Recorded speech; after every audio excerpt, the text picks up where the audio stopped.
Nafarroko Pilota Federazioko lehenengo emakume lehendakaria dugu gaur gurekin, Andrea Lusarreta.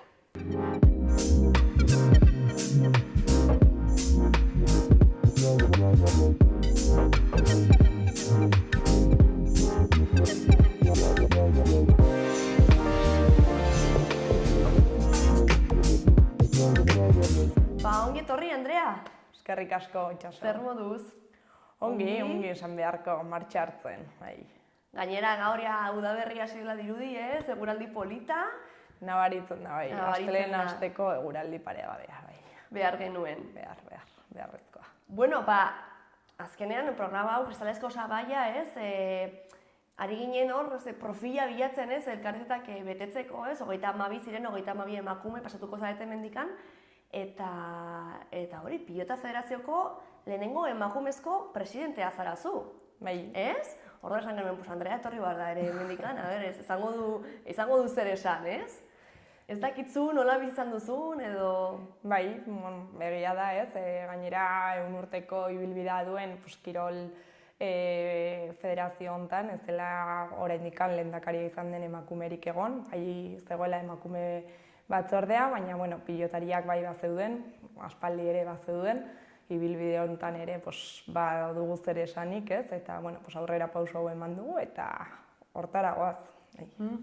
Eta nola izan da, ze azkenean, nik uste kirola orokorrean edo zenbait kirol oso maskulinizatua gaudela, ez? Eta nola izan da harrera hori edo arraro ikusi da, edo... Bai, zuk esate duzuna, ez? Azkenean kirol sistema nola dagoen antolatuta, nik uste, badira kirolak eta kirolak, baina espreski ez, kasu honetan Euskal Pilotan ikuste maskulinizatutako kirola dela, bai urteak direla, emakume pilotariek sekulako lan egiten ari dutela, lizentzien gorakada ere egon dela, aurretikan ez, orain dela 20. mende hasieran han genituen ere raketistak, ez dira ez, gure egunerokora edo beraien ibilbidea ez da asko zabaldu, eta dio dana, bai egon dela gorakada bat, eta, sortxe gaude, bai. Zu izan zara ere pilotaria? Edo... Bai, izan naiz eta naiz. Bazara, jarraitzen duzu? Nahi bezain maila altuan, baina, entrenatzen jarraitzen dut, azkeneko txapelketan ez dut izena eman, bizitzak ez dialako ematen, baina behintzat, astean behin edo bitan entrenatzen saiatzen naiz, eta, hortan jarraitzen dugu, bai. Eta zer gertu izan da betidanik emakumezkoekin pilota munduan, beti pala arloan geratzen zirela? Bai, oroarez, nik uste frontoia gainera, frontoia ez da bakarrikan Euskal Pilotara jokatzeko, baizik eta aisialdi eta sozializatzeko gune bat da, herri askoren nuklear da, baina frontoietan betidanik ere ikusi ditugu gizonezko asko. Eta bai, bazeudela, pilota eskoletan izena ematen zuten neska txikiak, baina, heltzen joaten ziren heinean ere, eskuetatik sufritu edo indarrak ere sekulako garrantzia du, eta askok utzi edo erramintara pasatzen ziren. Bazeuden ere, Nafarroako zenbait tokitan espreski erraminten hasten ziren emakumeak, baina, ohikoa zen pilota eskoletan adin batean guztiak elkarrekin eta gotekotan jarraitzen zutela, baina iristen da momentu bat, diferentzia ezberdinak dauden eta pertsona horiek pasatzen ziren erramintara.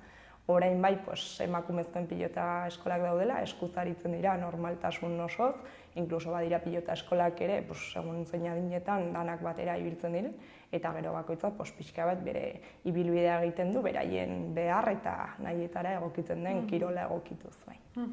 Ze, igual hasiera batean, zegoela presio moduko baz, emakumezkoak palaruntz bideratzeko, ez?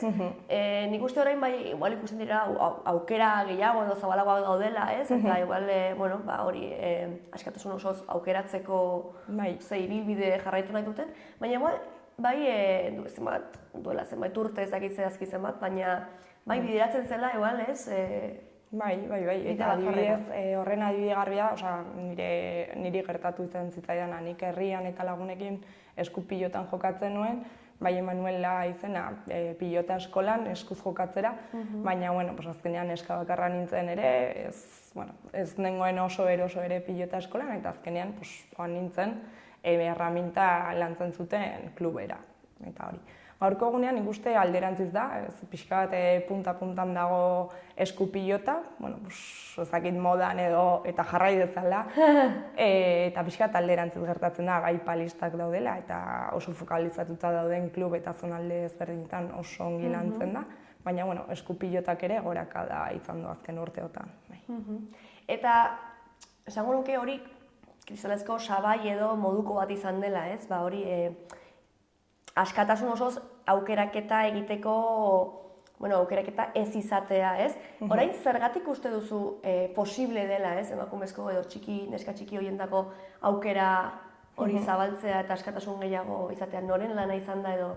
Nik uste, euskal pilotak 11 jokamolde ezberdin dituela eta oso aberasgarria da, ez?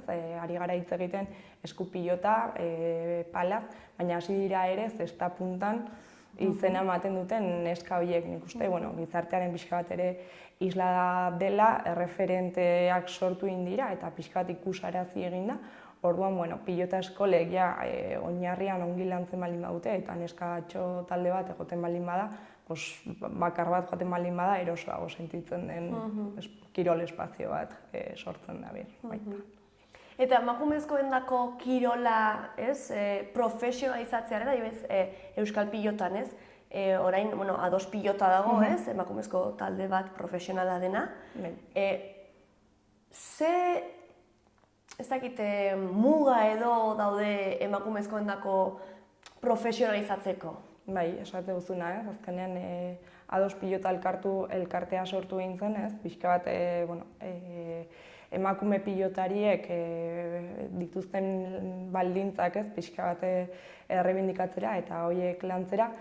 Hemen niri pixka bat ere gustatzen zait atzera begirada botatzea, 20. mende hasieran ere genituen erraketistak eta zesta puntan ere ibiltzen ziren emakume pilotariak eta bere garaian emakume profesionalak izan ziren, gainera estatu mailan lehenengo emakume pilotariak izan ziren, gerora ez ditugu asko ezagutu, 11 arrazoi zirela medio, baina mundu guztian zehar gailendu ziren, lan baldintza nahiko onak zituzten, pixka bat matiz batzuk egin beharko genituzke, baina oso garrantzitsua da ere euren berri ezagutzera ematera. Gaurko egunean ildo horretatik ari da ados pilota elkartea, eta bertan jarrai dezatela. Eta gero, publikoaren artean, zuk uste gero eta emakume gehiago joaten direla pilota ikustera? Leno baino? Hemen pixka bat egin beharko genuke diferentzia, ez? Banaketa espektakuloa den pilotan eta pilota amaterrean, ez? Ez dakit, herritako txapelketetan? Herritako txapelketetan edo federazioak bere baitan antolatzen dituen txapelketa horietan, hor bai ikusten dela ikusleen gehiengoak, bai familiak izaten direla, baina gero herri batera eramaten baldin baduzu txapelketa gizonezko asko joaten dira ikusle moduan. Ez da igual berdina gertatzen, ez? Pilota espektakulo hortan, gero eta emakume gehiago ikusten da frontoian, naiz eta datuak ez ditut, baina bistazo bat, goleo bat egiteko nik uste nahiko esanguratsua dela. Eta gero, etortzen diren neska gazteen artean, ez pilotari gazteen artean, zenolako aukera dago benetan profesional bihurtzeko eta orain adibidez mutil bat dagoen mailan ailegatu ahal izateko edo? Oso zaila. Azkenean ibilbide handia egin behar da horretara heltzeko, egiteke asko dago eta gizonezkoen kasuan portzentai handi batek ez lortzen du pilotari profesionala eta gainera bakarrikan eskuan, orain pala munduan ere izaten dituzten iskanbilak, oso portzentai txiki bat iristen da pilotari profesional hortara, eta gero pilota amaterren diferentziak daude, baina gure kasuan, emakumezkoen kasuan, saltoa aretan handiagoa da eta ibilbide asko dago egiteke. Eta federazio badituzu horrelako, hildo zehatzak edo benetazko berdintasun hori lortu ahal izateko? Zentu hortan federazioak aurreko legealdian pixka bat ere sortu zen emakume pilota batzordea pixka bat, ez? Eta bai euren helburuetako bat dela pixka bat egungo egoera eta emakumeak dituzten kirol klub horien analisia egitea, pilota eskolak eta helburuak zehazte aldera, baina promozioan eta divulgazio hortan lan asko dago egiteko. Gure helburua ez da, ez emakume, ez gizonezko pilotari profesionalak lortzea, aukera bat da, baina ez gara horretan ez da gure kompetentzia eremua. Orain da, pixka bat zabaltzea, gizartearen artean, aukera hori, eta bai, neskato, gizon, eta, Hori da, eta emakumezkoen kasuan pixka bat, badira zenbait lan hildol jorratzen ari ditugunak, pixka bat ikusarazte eta referente horiek sortze aldera, orain dela 2 urte hasi ginen pixka bat Beia Esparza galardonarekin, Beia Esparza zen hemen Iruñako emakume erraketista bat, eta bere omenez pixka bat ere galardoi behar sortu genuen emakumezkoen pilota munduan, praktika honak edota egiten dituen bai agente, bai pertsonei omentzeko eta erreferente horiek ere saritzeko eta ikusarazteko. Bai, ze erreferenten asuntoa beti agertzen dira elkarrizketakoetan, ze garrantzitsua den baita ere, emakumezkoak daudela ikustea, bestela neskato txiki baten dako ikusten baldin badu guztia direla gizonezkoak, azkenan, igual, zuk asko gustoko duzu hori, baina ez baldin moduzu erreferenterik, igual, arraro sentitzen zara, o arrotzago, Orduan, ze garrantzitsua den, erreferente horiek, horiek buruz hitz egitea ikustaraztea, adibidez, zu bezalako baita ere emakumezko bat lidergoa hartzea, Hori da, bai, ze azkenean, kirol mundura murgiltzen zara 11 arrazoi izan direla medio, jende askok igual pasioa ikaragarria eta afizio ikaragarria izan dezake, baina pilota eskolara joaten baldin bada eta dena oztopoak badira edo herriko plazan ezin bada gainontzekoekin frontoian aritu, oztopoak dira, orduan erreferente horiek sortzeak zer dakar, oinarrian ere emakume gehiagok bere leku hartzea frontoietan, entrenamendu orduak, entrenamendu beharrak beraien zeaetara egokitzea eta bar, eta horrek ekarriko du hurrengo pausua. Eta gero ere ez dakit ala den, baina nik uste igual, lehen, zegoen ezain globalizatua mundua hau, igual ere gertazitekeen, adibidez, herri batean, emakumezko bakarra egotea pilotan jolasten, beste herri batean beste bat, baina, karo, zareten ez komunikatzen, haien ez zara kontziente, Eta, karo, nik uste igual, gaur egun ere, globalizazioaren alderdi on bat izan daitekeela hori, ikustarazten dela, emakume gehiago daudela zu bezalako sektore batean, igual ez dela hain, edo ez dela izan hain feminizatua edo emakumezko presentzia gutxiagoekin, baina badagoela. Pixka batez, ondoan edo kilometro gutxitara beste emakumeak ikustea eta jakitea hortan daudela nik uste ere horre garrantzia dakarrela, pixka bat gogora ekarriz, izandako emakume entrenatzaile baten hitzetan, bere garaian orain dela 40 urte jakin bazekiten, Iruñan bazegoela bat, Nafarroko iparraldean beste bat, eta saiatzen ziren saliketa gehien elkartzen, baina hori zeuden oso fokalizatuta eta oso gutxi zeuden. Gaurko egunean, klub ezberdinetan sakabanatuta daude, topaketak ere egiten ditugu federazioaren aldetikan, sozializatze bide hortara eta harremanak estutze aldera, eta pixka bat ere gure proiektutakoa da, nerabezaro heltze aldera, jakin badakigu kirol praktika batzutan, albo batera uzten dela, eta garrantzitsua iruditzen zaigu mankomunitate lan hori egitea, pertsona, emakume bat geratu baldin bakarrekan klubean, astean behin edo astean edo 15 egunetan behin, elkartzea beste klubetako emakume pilotariekin, jarraitza aldera. Saretze hori bermatzeko, Bai. Eta zu, lidergo hartu zenuenean, nola izan zen? Ez dakit nola izan zen prozesua zu aurkeztu zinen edo norbaitek esan zidun bega, Andrea, nik uste zu profiliona zarela, baina askotan gertatzen da, emakumezkoei kostaren zaigula, eta baita ere aukerak ere ez daudela inbeste lidergo hartzeko, eta gero ere, are gehiago, inguru edo maskulizatu batean, Nire kasuan aukera aukera hori proposatu zidatela, eta zalantza asko izan nituen bere garaian, baina pixka bat testu inguratze aldera, hilabete askoetako lan baten ondorio da, ez? Gaur egun gauden talde hau federaziora iritsi ahal izate hori, agente ezberdin asko biltzen hasi ziren, pixka bat proiektuaren nondik norakoak lantzen eta bar. Eta, pixka bat proiektua behin egituratuta zutela saiatu ziren profil egoki bat bilatzen. Eta hor, beste izen artean nire atera zen, orduan proposamena egin zitzaidan. Eta, pixka bat zalentzen artean lagunek esaten zidaten.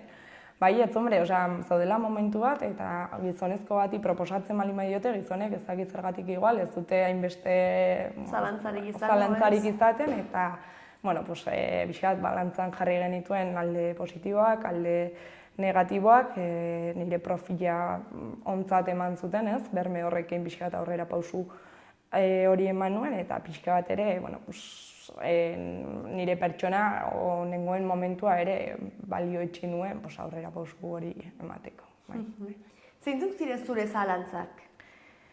Alde batetikan erantzukizuna bai, zenba denbora, eskaini beharko nion, eta zer beste dozein gauzari kendu beharko nion, eta hor bai esaten duana da, eta jende askorekin partekatu izan duana da. Ni gaurko egunean ari naiz pixka bat lehendakari moduan jarduten, baina erantzukizunik ere ez dudalako. Pentsatzen dut, ama bat edo familia edo zaintza lanetan dabilen pertsonaren bat ezingo luke, azkenean dedikazio handia da, lan profesionalarekin ere bermatu behar duzu. Gaurko egunean pixka bat ere nire alorra pixka bat albo batera utzi dut, ez? Andrea zer? Zikloa 4 urtetara da eta konfiantza osoa dugu, gauzak ongi eginez edo zertarako denbora izango dugula. Baina bai hori, mailaren gainean ere jarri nahiko nuke, ez galako inolako erantzukizunik, eta goizez astelehenetik ostiralela lan egiten dut, eta gero arratsalde guztietan, gaurko egunean federazioari eskaintzen dio denbora, baina nik uste ere hasierak orokorrean gogorrak izaten direla, baina pixka bat ere hausnarketa hori egin beharko genuke. Ez azkenean baita esan duzuna, ez naiz ama eta ez dut inorre zaindu behar, ez? Baina kuriosoa da, ez, beti azkenean gizonezkoak ere guraso dira, ez, askotan, eta baita ere adibidez guraso zaintza edo ez, ere izan beharko lukete, ez? Baina askotan gu gara hori horreri pixua handia ematen diogunak, ez? Eta hori mahai gainean lehen postuan jartzen dugunak, ez? Bai, horrekin, pixkat ere horrekin haustea ez, nik uste oso beharrezkoa dela. Baina, mahaiaren gainean ere hausnarketa hori izan dugu, ez? Gauden talde hortan. Eta, ikusleentzat ere. Bai.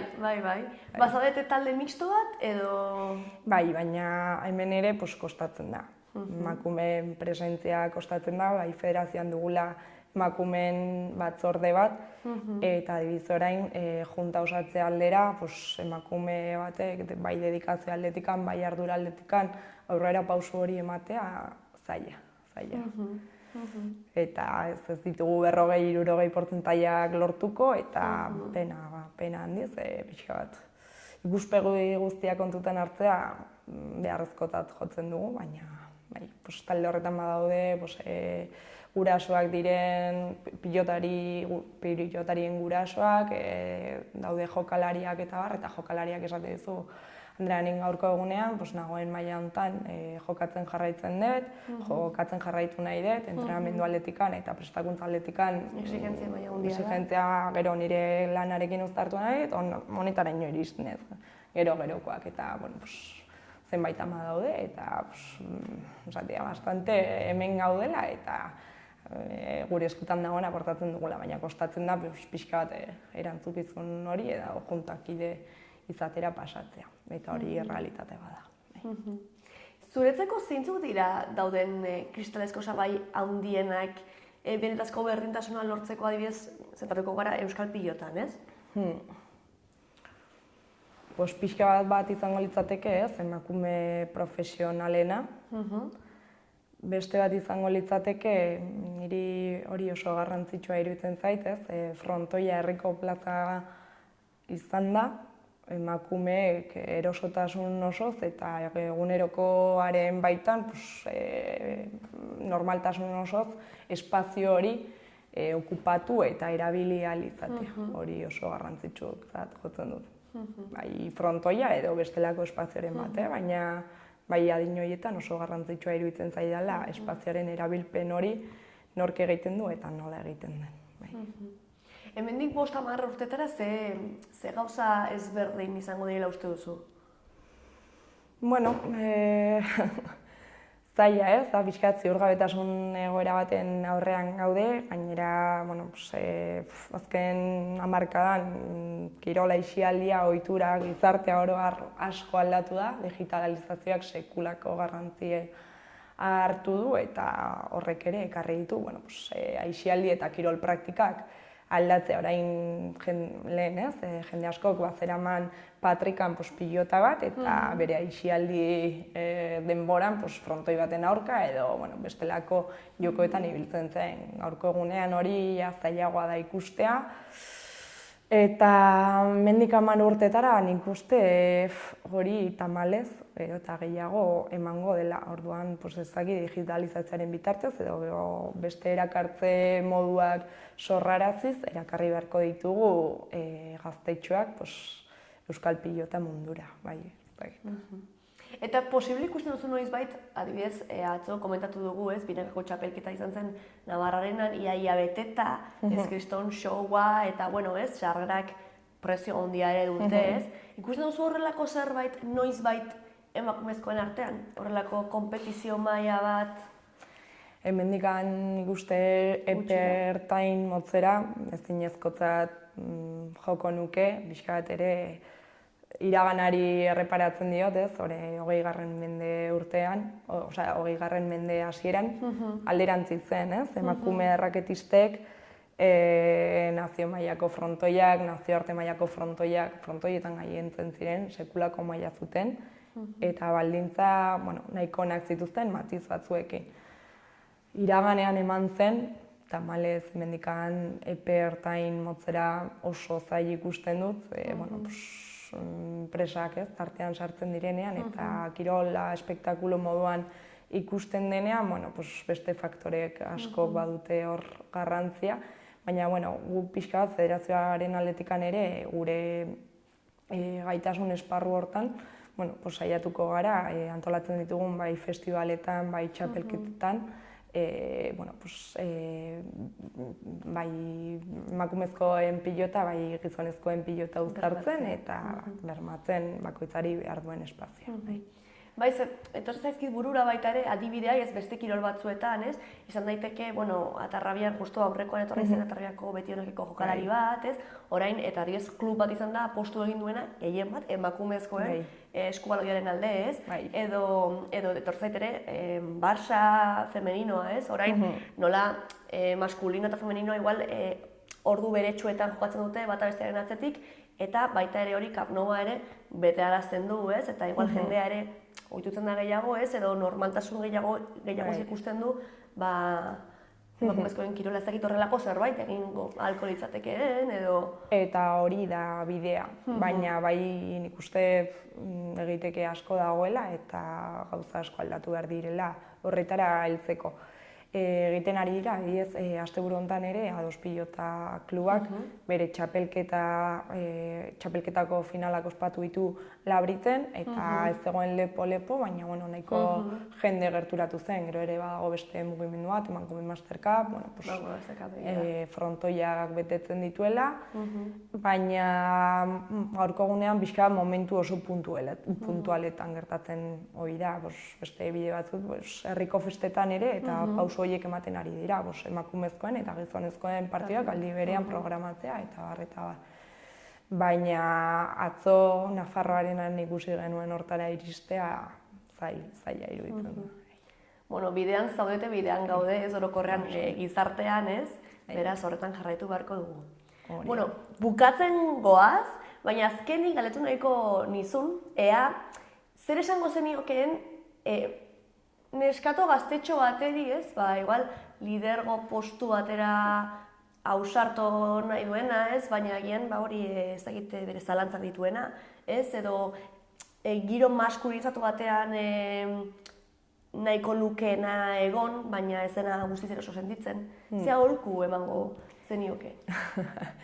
Begira ze pixkat ez, anekdota bat ekarriko dut justo orain, nik nire zalantzak izan dituenean ere, zein garrantzitsua den emakume, ez, aurrekariak izan diren emakume horien atea jotzea eta euren esperientzia partekatzea. Nire kasuan, esan dezaket, proposamena egin zidatenean, Rugby Federazioko lehendakaria deitu nuen, pixka bat ere nire egoeran egonda, berak zer iritzi zuen, zer baikor moduan ikusten zuen, zer ezkor moduan, eta pixka bat esan ziana da, aukera oso polita zela alduntze prozesu hortan, eta nire baitan uste bali manuen kapaza izango nintzela aurrera egiteko. Azkenean izango nituela traktore pila bat, gainera emakume izateagatikan behar bada ez, fokoa gehiago izango nukela, baina alduntze prozesu hortan ere urteetako lanaren fruitua da emakumeei lidergo edo aukera postu hauetan ez, aukera egoteko aukera luzatzea, barkatu Bai, zaitut. Eta pixka tren horretara igo nintzen, gehiegi pentsatu gabe, baina pixka bat hortan gaude. Garrantzitsua esan duzuna, ez? Beste emakume batzuen iritzia ere eukitzea, horretan egon direnak, ez? Osongi, bai. Aurretiko esperientzia kontutan eukitzea, eta pixka bat gaurko egunean ere, Nafarroako Federazioen artean, aurreko legealdian bakarrekan 2 emakume zeuden, lehendakari postu horietan, eta gaurko egunean 6 edo 7 gara, orain ez dut gogoan zenbakitzeatza, baina oso garrantzitsua ere da gutxinaka emakumeak postu horietan bidea hartzen eta jarduten egotea. Mila esker, Andrea, etortzeagatik, plazerra izan da, zure esperientzia entzutea, eta honena opa dizut, seguro gauzanak daudela etortzeko. Eskerrik asko zuei gonbita luzatzeagatik eta segi dezazuen ere horrelako programak egiten eta zabaltzan. Mila esker.